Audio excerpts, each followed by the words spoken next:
Gas की किल्लत में गांव की बहू का नया व्यापार।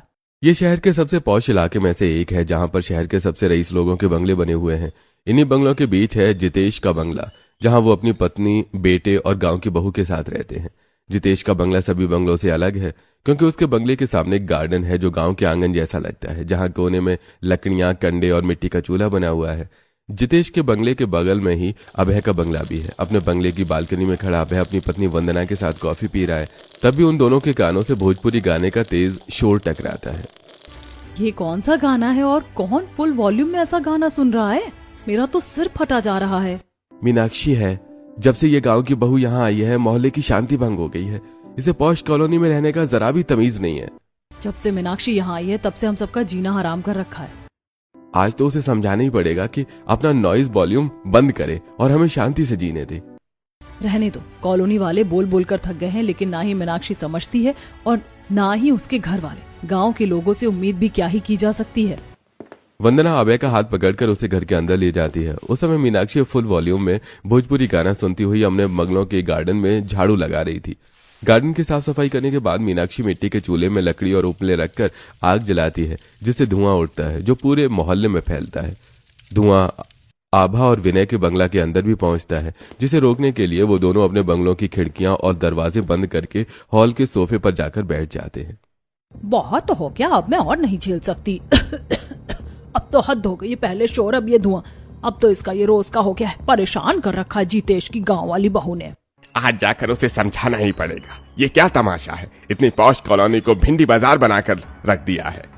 विनय और आभा जितेश के घर जाने के लिए अपने घर से निकलते हैं। अभय और वंदना भी उनके साथ चल देते हैं। कुछ ही देर में वो चारों जितेश के बंगलों के पास पहुंचते हैं। बंगलों के गार्डन के जालीदार दरवाजे पर खड़े वो चारों गार्डन में मिट्टी के चूल्हे पर जितेश की गांव वाली बहू को पराठे सेकते हुए देखते हैं। तभी वहां जितेश आता है और दरवाजा खोलता है। जितेश जी, आपकी गांव की बहू ने क्या तमाशा लगा रखा है? जब से आई है पूरे मोहल्ले को परेशान किया हुआ है, कभी शोर कभी काला धुआं। अरे अरे वंदना जी, गुस्सा क्यों कर रही हैं? मेरी बहू मिट्टी के चूल्हे पर खाना ही तो बना रही है। भाई लकड़ी जलेगी तो थोड़ा बहुत धुआं तो होगा ही, और उसे थोड़ा बहुत म्यूजिक सुनने का शौक है बस। आपकी बहू को म्यूजिक सुनने का शौक है तो उससे कहिए हेडफोन लगाकर म्यूजिक सुने, और खाना मिट्टी के चूल्हे पर क्यों बनाना जब इतनी सुविधाएं हैं। अगर आपके पास गैस कनेक्शन नहीं है तो हमें बताइए, हम आपको गैस सिलेंडर या गैस पाइपलाइन का कनेक्शन दिलवा देंगे। मीनाक्षी उन लोगों की बातें सुनती है और हाथ में चिमटा पकड़े हुए उनके पास आती है। जब मिट्टी का चूल्हा है, लकड़ियां हैं, उपले हैं, तो फिर गैस जलाने की जरूरत क्या है? कभी कभी मिट्टी के चूल्हे में भी खाना बना लेना चाहिए। और हाँ, गैस कनेक्शन है हमारे पास, और आप लोगों की तरह गैस पाइपलाइन भी है। जब है तो इस्तेमाल करो ना। मिट्टी के चूल्हे में खाना बनाती हो, धुआं होता है, हमारे घरों में जाता है, हम सब कितना परेशान होते हैं, तुम्हें पता भी है। मुझे ज्ञान देने से पहले ना ये ना भूलो कि आप सबकी बड़ी बड़ी फैक्ट्रियां हैं जिनसे बहुत धुआं निकलता है, और बहुत लोगों को परेशानी भी होती होगी। जब आप उनके बारे में नहीं सोचते तो मैं आपके बारे में क्यों सोचूं? और हाँ, गांव में मैं ऐसे ही खाना बनाती थी, यहाँ भी ऐसे ही बनाऊंगी। आप भी खाकर देखना, मिट्टी के चूल्हे में बना खाना बहुत स्वादिष्ट होता है। अरे तुम ही खाओ अपने ये उपलों में पका हुआ खाना, हम तो गैस चूल्हे का पका ही खाना खाएंगे। मोहल्ले वाले वापस में फुसफुसाते हैं। और वंदना, जितेश जी, अपनी बहू को समझाइए, ये अब और नहीं चलेगा। मैं कोशिश करूंगा। वो सभी अपने घर वापस लौट जाते हैं। जाते जाते फुसफुसाते हैं। ना जाने इन लोगों को यहाँ बंगलो किसने बेचा। बड़े आए मुझे समझाने वाले, पहले खुद को देखो फिर मुझे समझाना। बोलती हुई मीनाक्षी वापस पराठे सेकने लगती है। अब तक तो आपको पता ही चल गया होगा कि गांव की बहू कौन है और क्यों सोसाइटी वाले उसे समझाने में नाकाम रहे। महीने के अंत में कॉलोनी के कम्युनिटी हॉल में हर महीने ऑर्गेनाइज होने वाली मीटिंग ऑर्गेनाइज होती है, जिसमें कॉलोनी के हर एक घर से एक पर्सन उपस्थित था।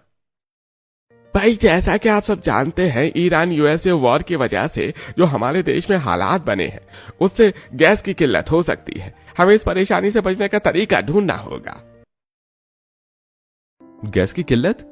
ये शब्द इस सोसाइटी वालों के लिए बेईमानी है भाई।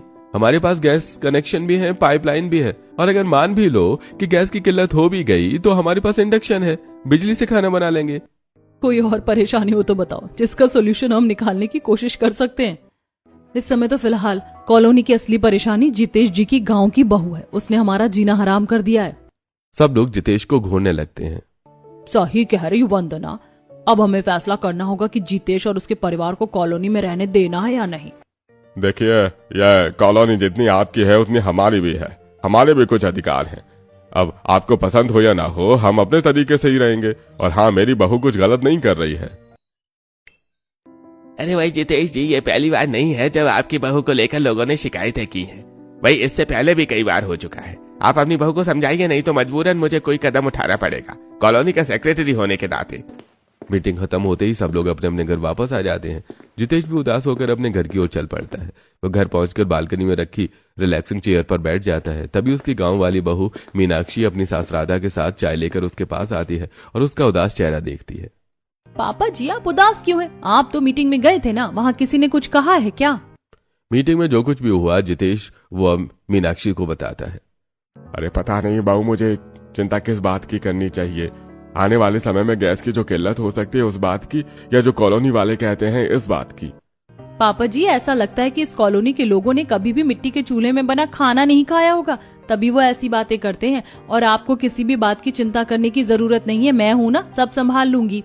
बहू, तुम गांव की हो ना, इसके लिए तुम्हारे तौर तरीके से इन लोगों को पसंद नहीं आ रहे हैं। मम्मी जी, मैं अपने आप को नहीं बदलूंगी, मैं गांव की हूँ तो ये लोग मुझे कम ना समझे। मैं हर मुसीबत का सामना करना जानती हूँ, मेरे हाथ रोटियां गोल बनाना भी जानते हैं और लठ उठाकर लड़ना भी।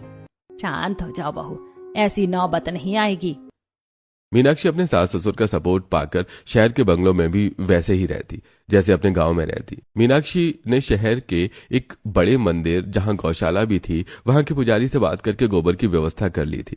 वो रोज वहां से गोबर लाती और गार्डन में लगे तुलसी के पौधे के आसपास और मिट्टी का चूल्हा लीपती और बचे हुए गोबर के उपले बना लेती। मीनाक्षी के बंगलों के पास से गुजर रही रईस औरतें जब भी उसे ऐसा करते देखती तो उसका मजाक उड़ाती। उस दिन वंदना और दीपिका ने अपना काम किया।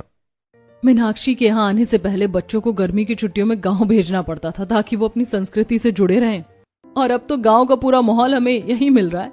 मिट्टी के चूल्हे में खाना बनाना, गोबर से लीपना, उपले, लकड़ी, पूरा गांव का माहौल है। अरे नहीं दीपिका, अभी कुएं की कमी है, फिर फुल गांव की वाइब आएगी। मीनाक्षी उनकी बातें सुनकर मुस्कुराती है और मैं तो गाय भी पालने वाली हूँ, फिर आप मुझे दूध दूते भी देखना। फिर आपके बच्चे देखेंगे कि गांव के लोग गाय की सेवा कैसे करते हैं और दूध कैसे दूहते हैं। मीनाक्षी के पास हर बात का जवाब होता था, लेकिन हाँ, उसकी बात का जवाब हर किसी के पास नहीं होता था। वो दोनों मीनाक्षी का जवाब सुनकर वहां से अपना मुंह बनाकर चली जाती हैं।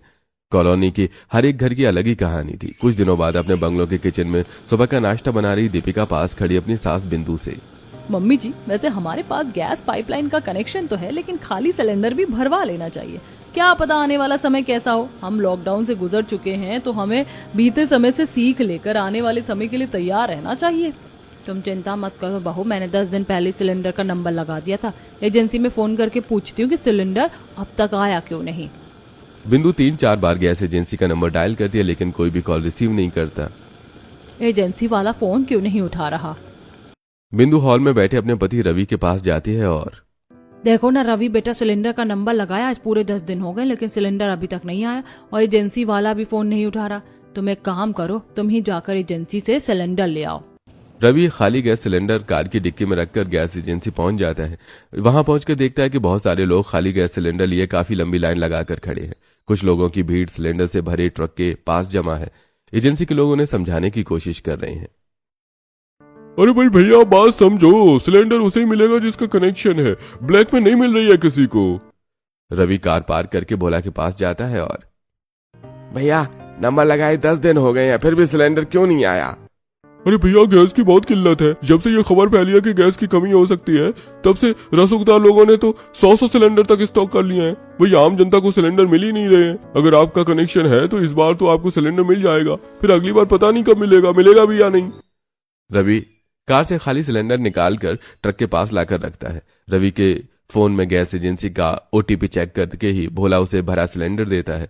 रवि वहां जमा भीड़ को देखता है और अरे बड़ी से बड़ी किल्लत में हम जैसे अमीरों को सरवाइव कर सकते हैं, हमारा बेचारा गरीब खाता है। भाई इस बार अमीरी गरीबी कुछ नहीं है, गैस की किल्लत सबके लिए बराबर होगी और सबका इम्तिहान एक जैसा लेगी। भोला की बात सुनकर रवि भरा हुआ सिलेंडर कार की डिक्की में रखकर वापस घर लौट आता है। आने वाले समय में गैस की किल्लत हो सकती है, ये बात मीनाक्षी के घर वालों को भी पता चलती है। एक दिन निवेदिता अपने पेट डॉग को घुमाते हुए मीनाक्षी के बंगलों के पास गुजरती है। मीनाक्षी गार्डन में खड़ी उसे देखकर उसके पास जाती है और काकी, तुम्हें पता है गैस की किल्लत होने वाली है, सिलेंडर भरवा लेना। हमें गैस भरवाने की जरूरत नहीं है, हमारे यहाँ पाइपलाइन से गैस आती है। एंड डोंट कॉल मी काकी, कॉल मी मिसेज निवेदिता।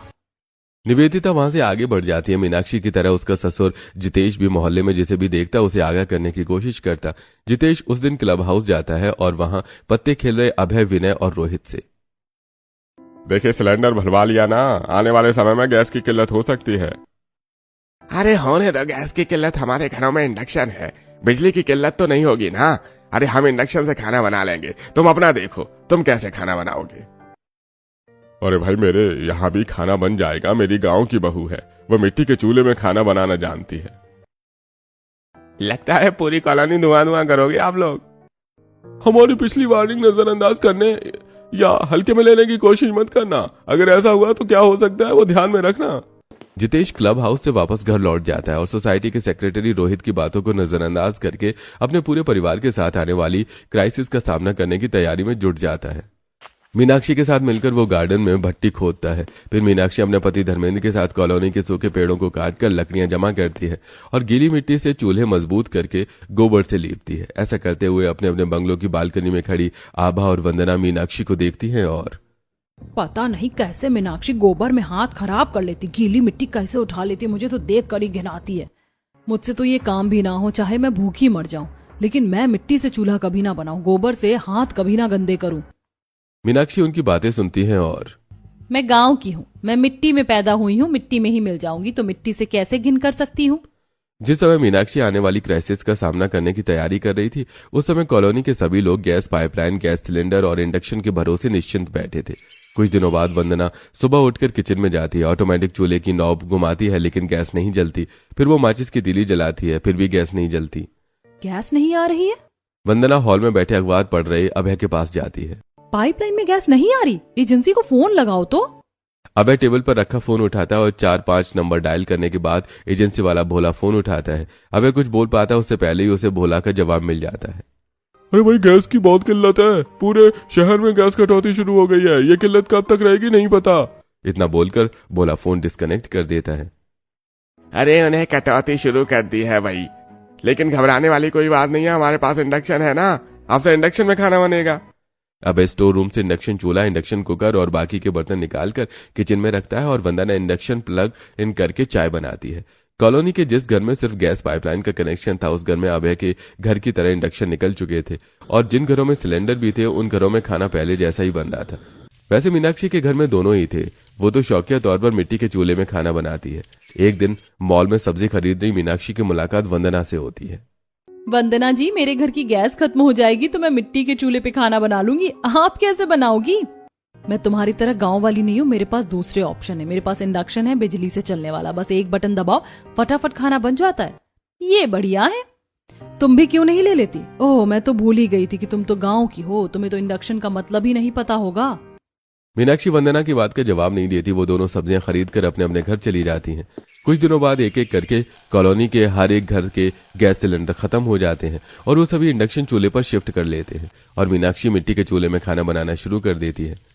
एक सुबह कॉलोनी के सभी किचन्स की तरह रोहित के बंगलों के किचन में भी उसकी पत्नी कल्पना इंडक्शन चूल्हे में चाय बना रही थी। तभी अचानक पूरी कॉलोनी की लाइट कट जाती है और इंडक्शन बंद हो जाते हैं। कल्पना भागकर वॉशरूम में ब्रश कर रहे रोहित के पास जाती है। बिजली विभाग को फोन लगाओ, पता करो लाइट क्यों कटी है और कब तक आएगी। ब्रश करता हुआ रोहित वॉशरूम के बाहर आकर बेड में रखा फोन उठाता है और बिजली विभाग की लैंडलाइन पर कॉल कर लेता है। आभा और विनय के घर में इन्वर्टर लगा हुआ था। जिस समय लाइट कटी उस समय हॉल में बैठे चाय पीते हुए आभा और विनय टीवी पर न्यूज देख रहे थे।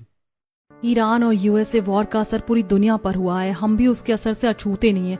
पहले गैस की किल्लत और अब कोयले की कमी। कोयले की कमी की वजह से बिजली उत्पादन में भारी कमी आई है, जिस वजह से देश भर में बिजली कटौती शुरू हो गई है। देशवासियों को आगे चलकर ज्यादा परेशान न होना पड़े, इसीलिए जरूरी कदम उठाया गया है। अरे तो इस वजह से बिजली कटी है। यही बात बिजली विभाग से रोहित को पता चलती है और वो कल्पना से बताता है।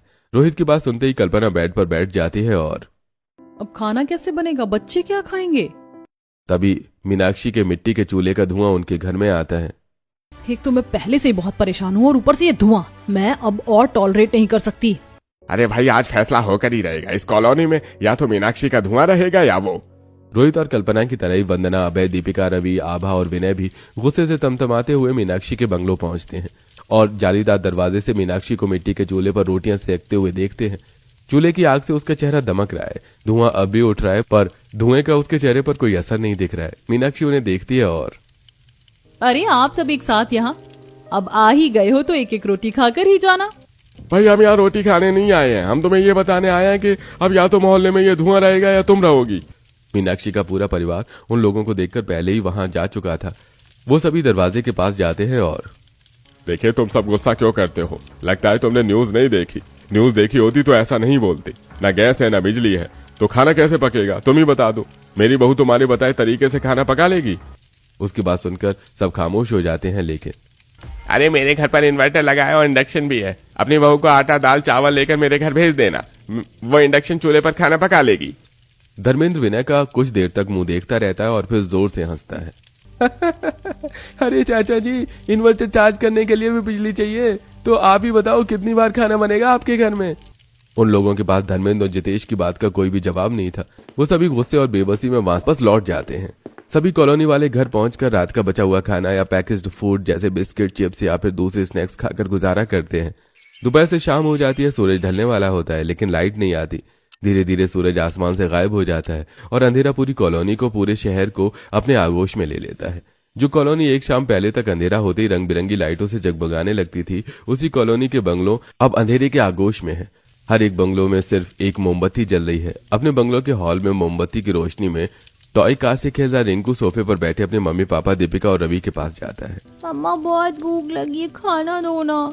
दीपिका टिंकू को चॉकलेट देती है और रवि की तरफ देखकर, ना गैस है ना बिजली, अब खाना कैसे बनेगा? आखिरी चॉकलेट भी मैंने टिंकू को दे दिया, वो खाना मांगेगा तो मैं उसे क्या दूंगी? न जाने ये गैस की किल्लत कब खत्म होगी। रेस्टोरेंट भी सब बंद पड़े होंगे, नहीं तो हम रेस्टोरेंट से खाना मंगवा लेते।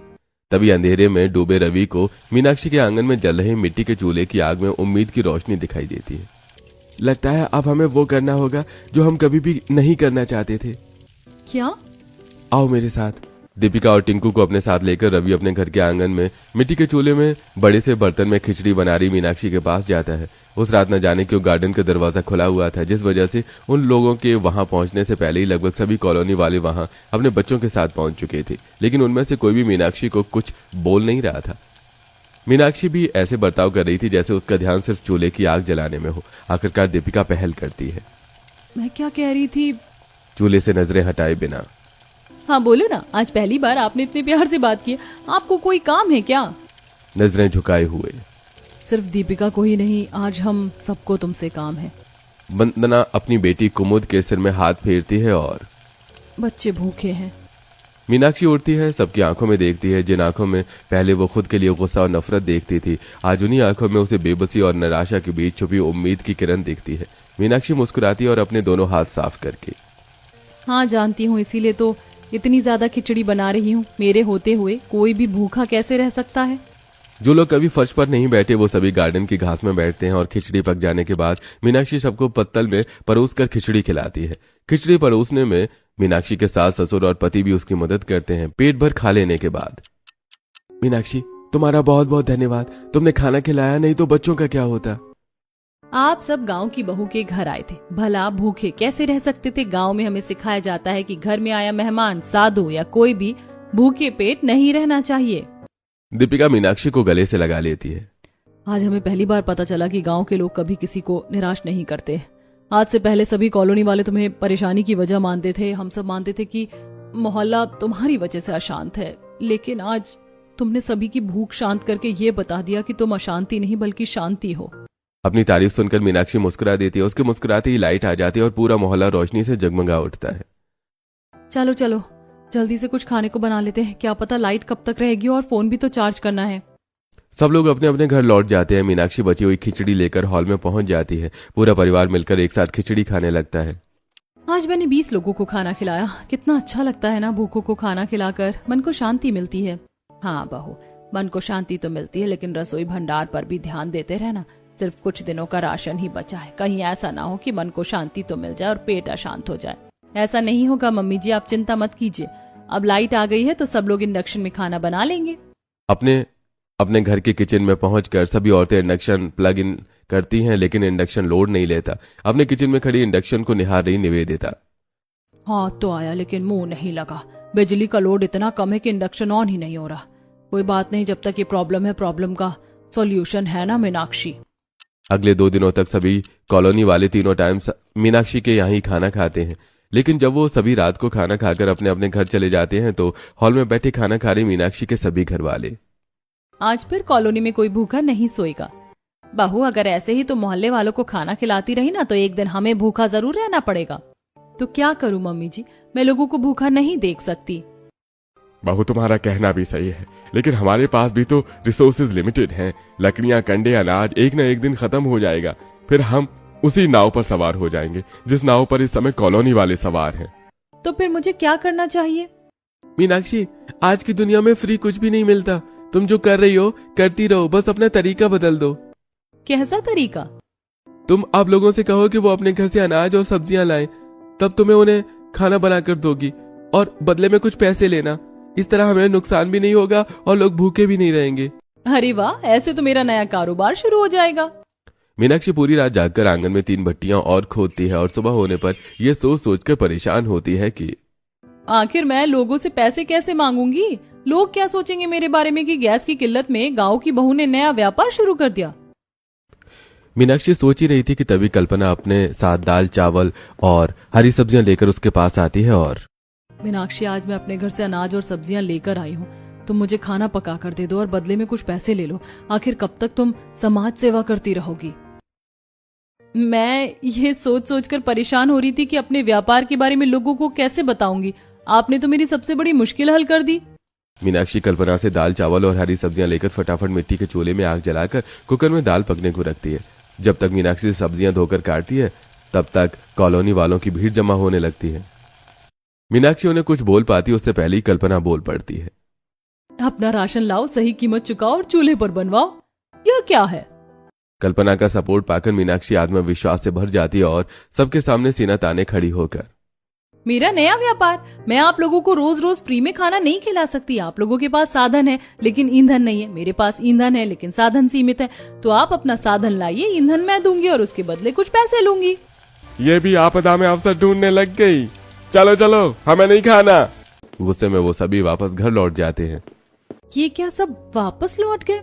तुम फिक्र मत करो, गैस की किल्लत है, सब वापस लौटेंगे।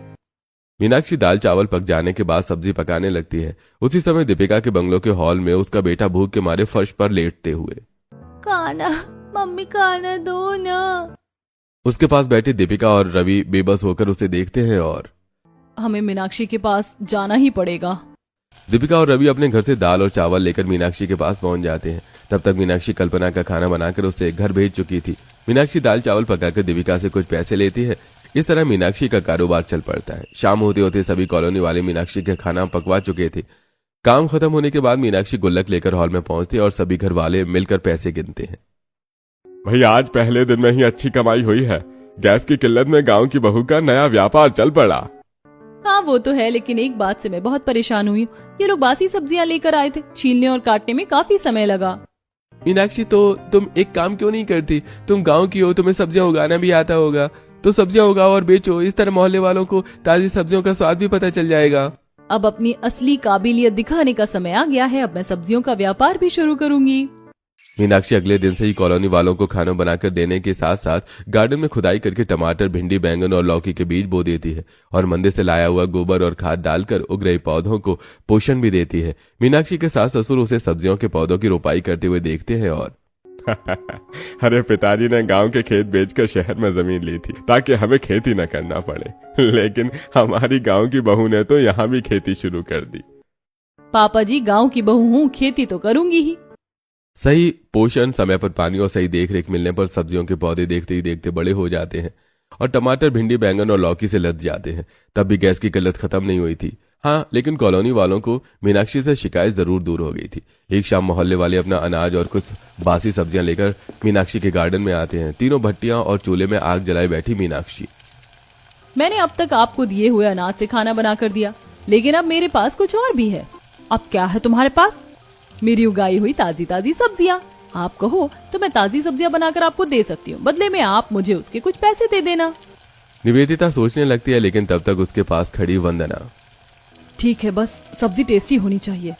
वंदना की तरह कल्पना और दीपिका भी सब्जियों के लिए हामी भर देती हैं। मीनाक्षी उन सबको आलू बैंगन और टमाटर का बढ़िया सा भरता बनाकर दाल चावल और रोटियों के साथ देती है। वो सभी अपने अपने बंगलों वापस लौट आते हैं और अपने बंगलों के हॉल में बैठे भरता रोटी खा रहे वंदना और अभय। वाह, भरते का स्वाद तो लाजवाब है। गैस का पका खाना खा खा कर हम मिट्टी के चूल्हे में बने खाने का स्वाद ही भूल गए थे। भरता खाकर मुझे अपनी दादी की याद आ गई। वो भी खेत से ताजे बैंगन और टमाटर तोड़ कर लाती थी और जलते उपलों से भूनकर ऐसा भरता बनवाती थी। इन दोनों की तरह ही कल्पना और रोहित भी हॉल में बैठे भरता रोटी खाते हैं और हमें लगता है कि इस आपदा में गांव की बहू ने व्यापार करने का अवसर नहीं ढूंढा, बल्कि हमें अवसर दिया है रुककर ये सोचने का कि हम किस दिशा में जा रहे थे। भाई लकड़ी की धीमी आंच में पका खाना खाकर समझ में आ रहा है कि गांव के लोगों को बीपी, शुगर, थायराइड और गैस जैसी गंभीर बीमारियां क्यों नहीं होती। खाने और मीनाक्षी की तारीफ करते हुए वो सभी खाना खाते हैं और फिर 2 दिन बाद हर महीने कम्युनिटी हॉल में ऑर्गेनाइज होने वाली मीटिंग ऑर्गेनाइज होती है, जिसे कॉलोनी के हर एक घर से एक मेंबर अटेंड करता है। मीनाक्षी पहली बार वो मीटिंग अटेंड कर रही थी। वो सहमी हुई कोने की चेयर पर बैठी हुई थी। पता नहीं मम्मी पापा ने मुझे इस मीटिंग में क्यों भेज दिया। पता नहीं ये लोग मुझे क्या कहेंगे। तभी पोडियम में खड़ा रोहित बोलना शुरू करता है।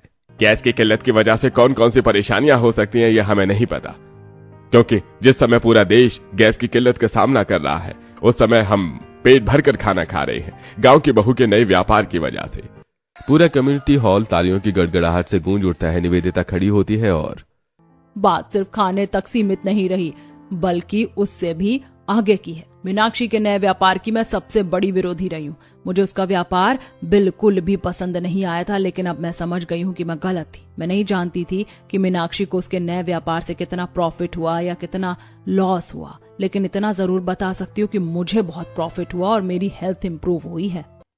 अपनी तारीफ सुनकर मीनाक्षी खुशी से फूली नहीं समा रही थी। मीटिंग खत्म होने के बाद वो अपने घर वापस लौट जाती है। घर पहुंचकर मीनाक्षी सब्जियों की सिंचाई करने लगती है और उसके दिमाग में एक और आइडिया आता है। फिर शाम को जब सभी कॉलोनी वाले उसके पास राशन लेकर पहुंचते हैं तो आज खुश तो बहुत होगी तुम निवेदिता जी ने तुम्हारी तारीफ जो की है।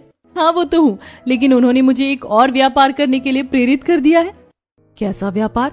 मैंने सोचा कि आप लोग मिट्टी के चूल्हे में बना खाना और मेरी उगाई ताजी सब्जियां तो खा ही रहे हैं, तो क्यों ना मैं आपको अपनी तरह चूल्हे में खाना बनाना और सब्जियां उगाना सिखा दूं। हम सब ये कैसे सीख पाएंगे और सब्जियां कहाँ उगाएंगे? आप सबके बंगलों में टेरेस तो है ही और बैकयार्ड भी है। जैसे आप सभी फूलों के पौधों की देखभाल करती हैं, वैसे ही सब्जियों के पौधों की देखभाल करनी होगी। बस खाद पानी समय पर देते जाइए और बदले में आपको सब्जियां मिलेंगी। बीज कैसे बोना है और पौधों की देखभाल का तरीका मैं आपको सिखा दूंगी। हाँ, हमें तो सब्जी मिल जाएगी, बदले में तुम्हें क्या मिलेगा? मैंने नया व्यापार शुरू किया है तो आप लोगों से फीस लूंगी और मिट्टी के चूल्हे में खाना बनाना भी सिखा दूंगी। ये भी सही है। उस दिन के बाद कॉलोनी की सभी औरतें और कुछ आदमी भी मीनाक्षी के गार्डन में ही सब्जियां उगाना, उनकी देखभाल करना और मिट्टी के चूल्हे में खाना बनाना सीखते हैं। कुछ दिनों बाद वो सभी लगभग सब कुछ सीख चुके थे। एक रात मीनाक्षी ढेर सारे कंडे जलाकर सभी औरतों के साथ मिलकर दाल और बाटी बनाती है और जल रहे अंगार के इर्द गिर्द बैठकर सभी कॉलोनी वाले एक साथ मिलकर खाते हैं। भाई ये तो गांव जैसे है, ऐसे खाना बहुत सालों बाद खाया है। अब पता चला कि गांव के लोगों में अब भी एकता क्यों है। शहर में आकर हम अपने अपने में इतने व्यस्त हो गए कि लोगों की भीड़ में रहकर भी हम अकेले रह गए। गांव में हम ऐसे ही हर मुसीबत का सामना मिलकर करते हैं। मुसीबत कैसी? अरे भूल गई क्या, गैस की किल्लत चल रही है। अरे आपकी गांव की बहू के नए व्यापार में तो ऐसा महसूस होने ही नहीं दिया कि गैस की किल्लत है। गैस की किल्लत में गांव की बहू का नया व्यापार शुरू ना होता तो हम बहुत परेशान हो जाते। गैस की किल्लत से गांव की बहू के नए व्यापार में हम सबको बचा लिया।